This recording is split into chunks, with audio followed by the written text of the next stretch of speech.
हाजीपुर में आज हम मौजूद हैं। यहाँ से इस बार वापस इस सीट पर, अपनी पिता की सीट पर टिकट के एलजेपीआर की तरफ से लड़ रहे हैं चिराग पासवान। जीत को लेकर, अपने चाचा को लेकर, तेजस्वी यादव, उनकी पार्टी पर जो आरोप लगा कि कार्यकर्ता सामने ही अब शब्द कह रहे थे, इन सब पर क्या कहा है चिराग पासवान ने इस इंटरव्यू में। देखिए क्या है वापस हाजीपुर में पहुंचना, उम्मीदवार बनना पिता की सीट। ये पूरे बिहार में एक ऐसी लोकसभा है जहां पर लोग हक से मेरा नाम लेकर मुझे अपना बेटा, अपना भाई मानकर बुलाते हैं, क्योंकि वो रिश्ता बचपन से रहा है। तो ऐसे में होम कमिंग नहीं, दिस इज माय होम, ये घर ही है। और घर में चुनाव नहीं होता, बस आशीर्वाद मांगने आए। लेकिन ये स्ट्रगल था ना आपके लिए, वापस सीट को लेना एक स्ट्रगल था। वो स्ट्रगल बताइए, क्योंकि दर्शक जानना चाहेंगे। थे 2.5-3 साल बहुत ज्यादा कठिन थे मेरे लिए, और जिस तरीके से मुझे मेरी ही पार्टी मेरे ही घर से निकाल के बाहर फेंक दिया किया महत्वाकांक्षाओं के लिए। और अगर उनको चाहिए था, मंत्री पद चाहिए था, मंत्रालय चाहिए था, जो चाहिए था, मैं सब उनको देने गया था। अगले दिन के वो विजुअल्स आपके आर्काइव में हैं। मैं टाइफॉइड में था, कैंडुला हाथ पे लगा हुआ था, उस हालत में भी मैं घर गया था।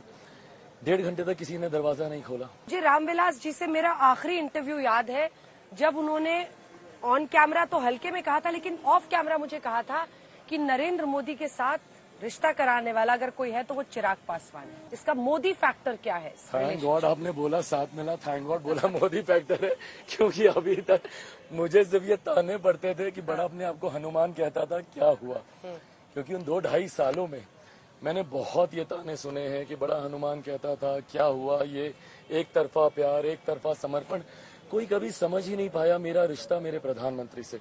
पापा ने जो कहा बिल्कुल ठीक कहा, क्योंकि उस वक्त भी मेरा वो समर्पण मेरे प्रधानमंत्री के प्रति था। अंजना जी, मैं 21वीं सदी का पढ़ा लिखा युवा हूँ। मैं जात पात धर्म मजहब में नहीं मानता। पहली बार 2014 में एक प्रधानमंत्री आए जो 125 करोड़ देशवासियों की बात करते हैं।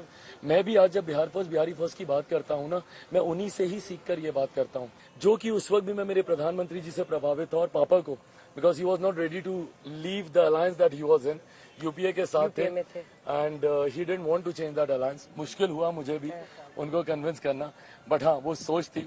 और तब से लेकर अभी तक मेरा प्रधानमंत्री जी के साथ वही रिश्ता है। किसी ने उसको हनुमान कहा, प्रधानमंत्री जी ने मुझे अपना छोटा भाई कहा, और जिस तरीके से गले लगाकर एक बेटे की तरह स्नेह दिया, मेरे लिए मायने रखता। तो बीएम के सामने कैसे बाजी फिर सेट हुई?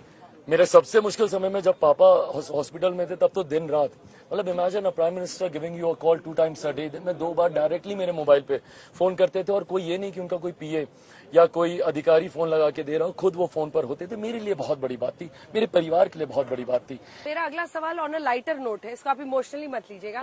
तो क्या आप अपने पिता से भी बेहतर मौसम वैज्ञानिक साबित हुए? क्या आपको समझ में आ गया था, मतलब क्या बोला आपने उनसे कि इनमें विनेबिलिटी फैक्टर ज्यादा है, अब चलेगा, ये मोदी का टाइम आ रहा है? क्योंकि 14 में आपने जस्ट बिफोर 14, आप लोगों का ये 14 के आसपास तो बेहतर मौसम वैज्ञानिक साबित हुए। और अगर उनसे मैं बेहतर मौसम वैज्ञानिक बन पाऊं तो मुझे लगता है सबसे ज्यादा खुशी पापा को ही होगी। वही कहते थे, बेटा बेटी जब आगे निकलता है तो पिता को सबसे ज्यादा खुशी होती है। सो आई थिंक 2014 की हवा का रुख उस वक्त मैंने भापा था आपने, और वो अभी फिर आपको लग रहा है हवा का रुख, क्योंकि लो वोटर टर्नआउट की वजह से विपक्ष में बहुत ज्यादा इस वक्त जोश है। वो ये कह रहे हैं कि बीजेपी का वोटर तो निकला ही नहीं, एनडीए इस बार 150 कह रहे हैं राहुल गांधी। आप मुझे बताइए, बीजेपी का वोटर नहीं निकला तो महागठबंधन का क्यों निकला होगा? महागठबंधन, इंडिया अलायंस, यूपीए, जो भी बोले, पता ही नहीं इनके कितने नाम है, जो भी बोले, इनका क्यों निकला होगा बताइए? इमोशनल कार्ड क्यों खेला? विपक्ष ये कह रहा है कि इमोशनल कार्ड खेल दिया, कि मेरी माँ के बारे में ऐसे बोला, अपशब्द बोला। क्या मतलब I take offence on this, this can not be emotional card, this can not be. एक बार कोई भी यहाँ पे खड़ा शख्स सिर्फ कल्पना कर ले कि उसके सामने उसकी माँ को गाली दी जा रही है, खून खौलता है। तो दुख इसी बात का है कि आप मंच पर खड़े थे, आपके सामने आपका एक नेता उससे कनेक्ट में है, कांटेक्ट बना हुआ है मंच पे, उसके बावजूद जब गाली दी जा रही है आप खामोश, आप भाषण भी नहीं दे रहे, आप चुप खड़े हैं। You are allowing him to complete all the गाली गलोच, उसके बाद तब तक आप चुप खड़े रहे। तो ऐसे में इस बात का दुख मेरे लिए, अभी मेरी कल मुलाकात हुई पटना एयरपोर्ट पे, राबड़ी जी मेरी माँ है वो, मैं आज भी उनके पहुंच होकर, कल भी मैंने पहुंच होकर एयरपोर्ट के लाउंज में मैंने उनका आशीर्वाद लिया। वो है मेरी माँ, पीरियड, बात खत्म। कोई मेरे सामने उनको, मेरी बड़ी बहन मीसा दी को, किसी को ऐसे गाली देगा, मैं मुंह तोड़ जवाब दूंगा। आपको ये विश्वास हो रहा है कि आप नीतीश बाबू की टीम में चले गए?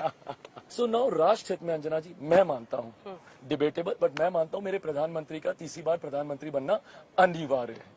मतलब जरूरी है, इस पे कोई बहस नहीं हो सकती, मैं मानता हूँ। उनके प्रधानमंत्री बनने के लिए गठबंधन के हितों को प्राथमिकता देना जरूरी है, तो ऐसे में उस गठबंधन के हितों को साधना भी मेरी प्राथमिकता थी। बहुत मैच्योरिटी के साथ मेरे मुख्यमंत्री ने और मैंने आई थिंक इस सिचुएशन को हैंडल किया है। कांग्रेस पार्टी का मैनिफेस्टो क्या मुस्लिम लीग का मैनिफेस्टो है? अच्छा, अब हम लोग ये कहने के लिए तो नहीं कह रहे, वो वीडियो ऑडियो सबने सुना है, जहाँ पूर्व देश के प्रधानमंत्री आदरणीय मनमोहन सिंह जी ने बहुत कैटेगोरिकली और बहुत स्पष्ट तरीके से कहा है कि देश के संसाधनों पर अगर पहला हक किसी का है तो वो एक धर्म विशेष का है। बिहार में अब की बार कितनी सीटें? 40। मंत्री बनेंगे 2024? कोई बड़ी बात नहीं है, जिनके लिए बड़ी बात थी उन्होंने घर पार्टी परिवार तोड़कर उसको हासिल कर लिया। मैं जिनका खून हूँ, रादर बचपन से जैसे हनुमान वाला ताना बन गया था, मंत्री का बेटा भी ताना ही था मेरे लिए। लेकिन बोलने में कम से कम आप इतने माहिर हो गए हैं एक एक शब्द में जैसे लगता है तराजू में तोल कर आप बोलते हैं, और अच्छा भी बोलते हैं। पापा से ही सीखा है। ये भी उन्हीं से सीखा है। बहुत बहुत धन्यवाद आपका।